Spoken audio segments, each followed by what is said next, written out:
Indian cinema చరిత్రలోనే ఇప్పటి వరకు కూడా ఇంత హానెస్ట్ సినిమా రాలేదు. ఒక చిన్న మరాఠీ స్టోరీ నుంచి ఇన్స్పైర్ అయ్యి Indian mythology and local tales ని బ్లెండ్ చేసి తీసిన హర్రర్ ఫ్యాక్యులర్ ఫ్యాంటసీ ఫిలిం తుంబాడ్. అవును మావా.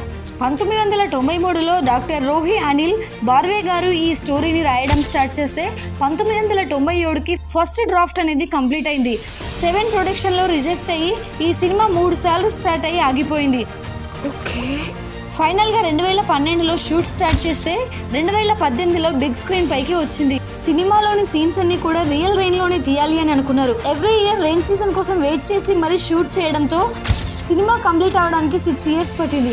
ఈ సినిమాలోని every realistic locations and sound effects ని వినిపిస్తారు. ఇది జస్ట్ హర్రర్ ఫాంటసీకి సంబంధించినదే కాదు, సోషల్ కమెంటరీస్ కి సంబంధించిన మోరల్ స్టోరీ. ఈ మూవీ రిలీజ్ అయిన తర్వాత కూడా ఎన్నో అవార్డ్స్ ని అందుకుంది. మీలో ఎవరు తుంబాడ్ సినిమాని చూసారో కామెంట్ చేసి వీడియోని లైక్ చేసి షేర్ చేయండి.